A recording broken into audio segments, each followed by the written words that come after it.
Imagine you're out at your favourite spot, the one that you like to go to fly your drone.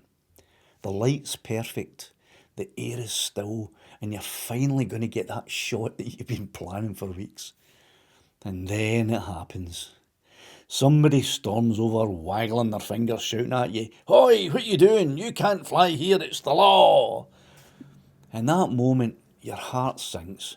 The joy of flying evaporates, and it's replaced by a cold knot of anxiety in your stomach. You start wondering if this hobby is even worth the stress. I've seen the comments on my channel. Some of you are so tired of the Karens and the conflicting rules that you're actually thinking about selling your gear and giving up the hobby altogether. And the tragedy of this, most of those rules being shouted at you don't actually exist. They're myths. They've been repeated on Facebook and other social media platforms and in parks so often that they become fake facts. Today, I'm going to do my best to clear the air. I'm going to separate the folklore from the actual law.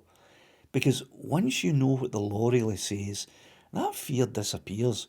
You can stop looking over your shoulder. Start looking at the sky again. Myth number 1. The 500 metre hard distance limit. This is the one that stops people from exploring. Years ago, there was guidance that 500 metres was a standard distance for keeping sight of your drone. But here's the truth. The law doesn't have a ruler. The legal requirement is visual line of sight, VLOS. That's it.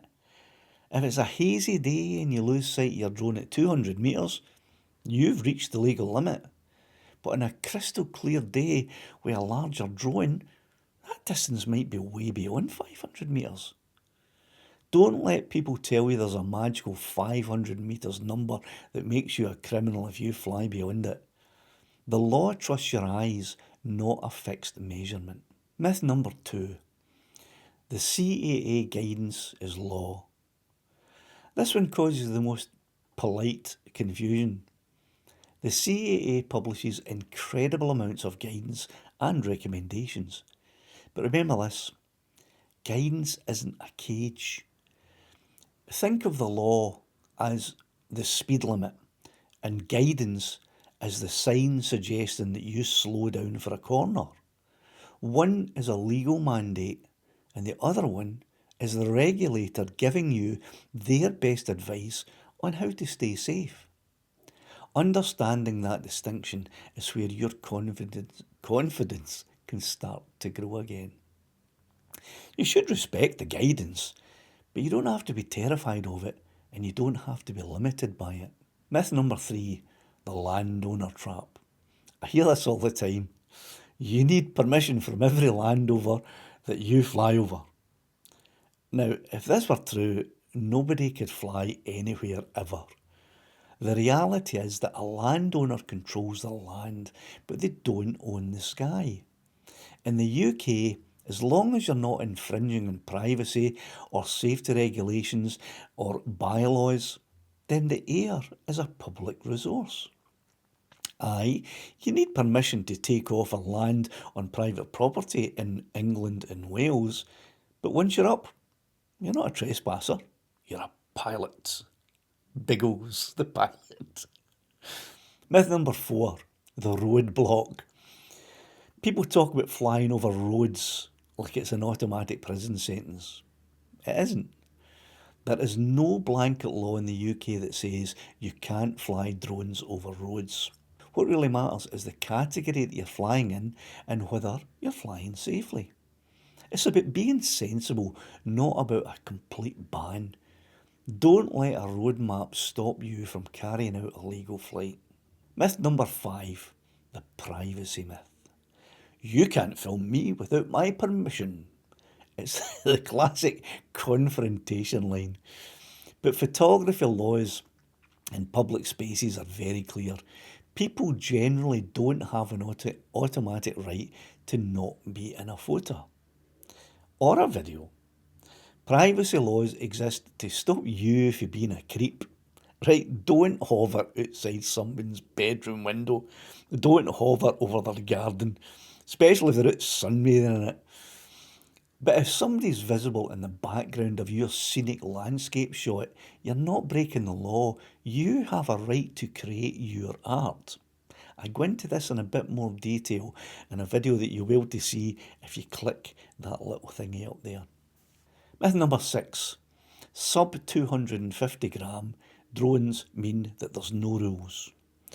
You can fly wherever you like, as close to people as you like.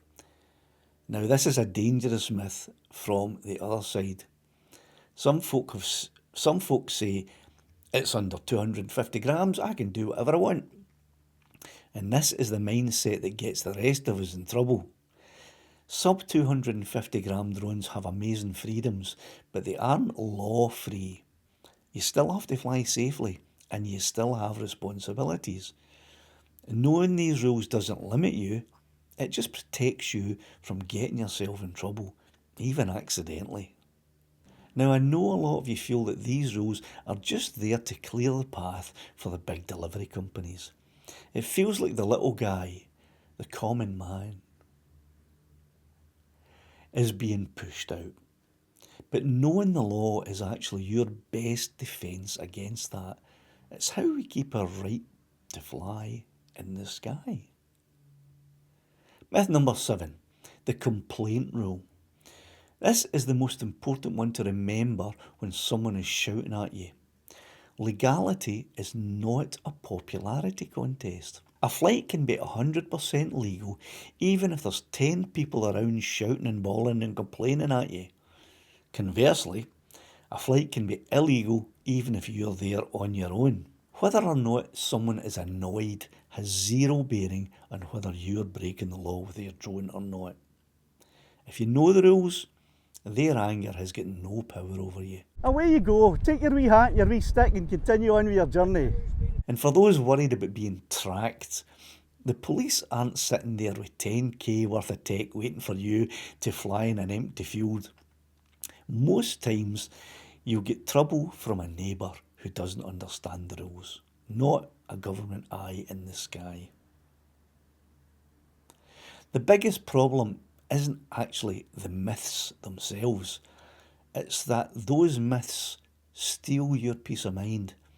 They turn a beautiful morning of flying a drone into a stressful game of avoiding the argument, making sure you're in a place that no one can possibly get to complain at you. But when we stop repeating these myths, we take the power back. We stop being those folk with loud drones that are looking in the windows and just annoying everybody. And we start being the responsible, informed pilots that we actually are. Drone flying in the UK is actually much simpler than the internet makes it out to be. So the next time someone approaches you with a fact that sounds wrong, don't get angry, don't get defensive. Just calmly ask them, can you show me where that requirement actually appears, please? Because 9 times out of 10, it doesn't. Don't sell your drone. Don't give up on the hobby. Just arm yourself with the facts, head back out there and enjoy the view. You've earned it.